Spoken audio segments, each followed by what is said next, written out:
Dear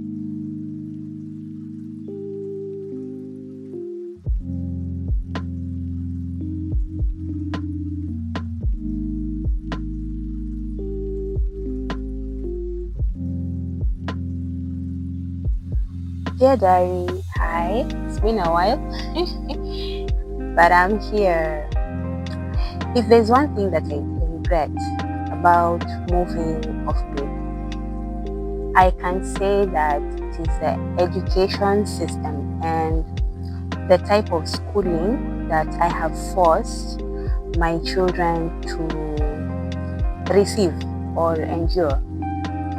I'm not saying this in a negative way or a bad way, but I feel as if back in town in Mombasa, education was much more better. There were many varieties of schools, of course, with different budgets.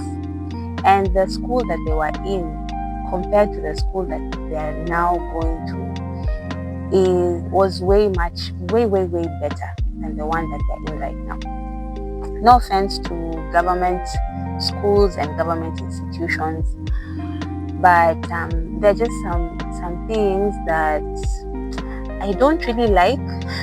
If given a choice, I could have taken them to a different school, or I could have, gone back to the city just for the sake of their education. But I am not in that position right now, and there is nothing much that I can do but to go along.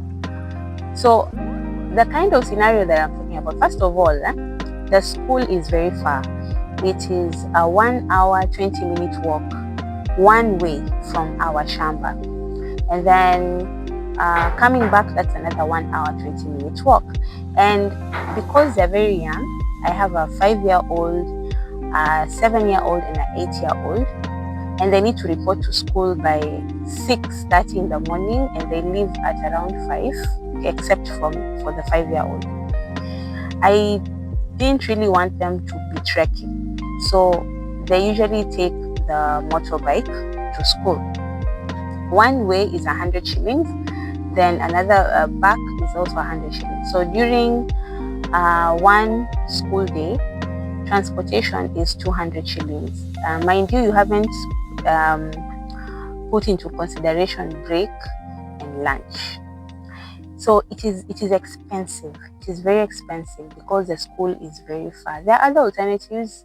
I could opt to rent maybe a room or a house next to the school, but that one will also bring in some complications because due to the distance, somebody will have to stay here at home and I will have to stay there. And this person who stays here, what will they be doing instead of, looking for ways of making money?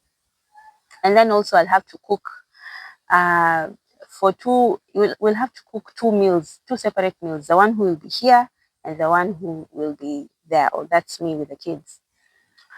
Okay, I thought about that with hubby, and it doesn't really make financial sense in its own way. Then the other way is to just let them walk, which they will get very tired. So the distance is the number one problem. Number two, the congestion, the school. There are so many children in a class. My kids used to go to a school where there are only 10. If the number is so high, then that will be around 12 or 15 the most. But there were around 9 students in a class. It was just a small private school, nothing fancy, but I liked the way the teacher will give attention to the children, especially in those early ages and early stages. That is the foundation of their learning. But here, there are so many children in one class, so you wonder about the kind of attention span that the teacher has with each and every individual child that is there. So you are left as a parent to work extra hard. And given the fact that the children are in school more than they are at home, that is also another problem. So that is the one biggest regret that I have. It is the education. These all these other things, the issues we have with water, the issues we have with cows and goats and all that. Those ones are not really a problem because with money you can. There's a way you can fix that. But with the education system, especially now the kids are still young and they're coming up, I just find it bothers me. It really really it really really bothers me, and I feel so bad that I left a very good, a better, not very good, but a better system back in the city to only to expose them to this. And this is not exactly what I would want. This would have been much more better if they had a very nice, very detailed, steady foundation back in the city. And then maybe if they were older, if they were in their teens, and then maybe move off grid to um, and then go to the schools that are here. It's only one school, so you don't have options. It is either that or the highway. There is no, there are no competitors. The other schools are still government schools. And you understand when I say government schools in Mashinani, I'm talking about rural, interior, rural, where everybody speaks their native language. So communication, first of all, communication is a problem. So that is the one thing that I really, I feel bad about. I really feel bad about. But I have discovered something. Maybe I'll share in the next videos. I've discovered there are ways that you can teach your school, because teach your kids. I was considering homeschooling, but honestly I'm very lazy.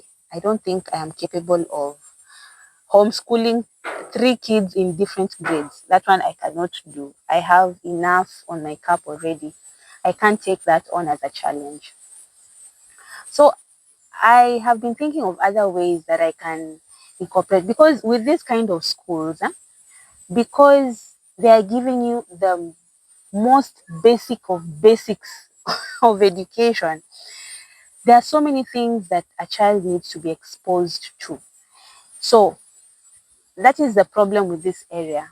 Most people are born and raised here and they don't live here until maybe they are adults. That's when they can go to the nearest city. I'm not saying this in a bad faith, but the kind of exposure which is here is not that much. And I believe it's good when children are exposed. So you as a parent need to work extra hard to make sure your kid learns more than the basic of basics that is given or offered in school.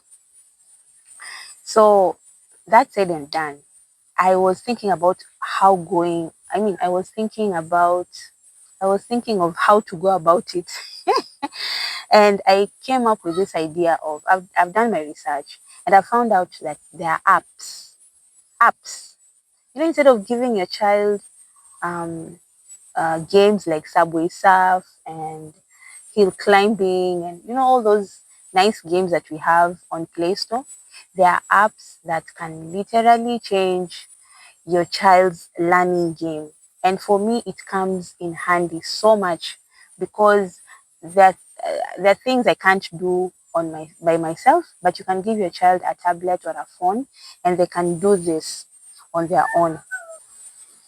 So these apps are really, really helpful, and not just for me who is an off-grider, because even if I consider tuitioning my kids, maybe during the holidays, it is very far. You'll have to pay 200 shillings for a service that they charge 20 shillings. It doesn't really doesn't make any sense. So I have taken it upon myself to go an extra mile to teach my kids the way I would have wanted them to be taught. Because the one thing that I usually tell myself is I would like to give my kids a much more better upbringing than what my parents gave me. And I'm telling you, my dad set that standard very high. My dad set that standard very high. I Among the schools that I went to very nice schools growing up. and they are very expensive. And I don't know if I could ever top that. So I feel as if I have failed my children, given the fact that I'm giving them way, way, way less than what my parents actually gave me. And because of that, well, I want to change it in the best way that I can. Education is still education, and it is still a good education. But I'm just one of those people who would like more. I would like my kids to have experiences which are better. I would like them to go swimming. I would like them to go camping. I would like them to go for trips to the airport and stuff, those kind of things, and just have that kind of exposure. But they are not offering that here apart from the education. So I have taken it upon myself to try and change that narrative. And yesterday, I downloaded some apps for my youngest one because he hasn't gone to school yet. He will start going to school next term, hopefully, faithfully. But before that, between that, I have downloaded some apps which he has started using today. And trust you me, he just used it for a short time, but it is very encouraging. It's very, very encouraging. You know, the way kids get so addicted to phones and they master things so fast. You don't need to explain to them how a game is played. They just take the phone and within a few minutes, they know how to play the game. So I've used the same ideology for instead of playtime and just having fun, let them play and have fun at the same time learning.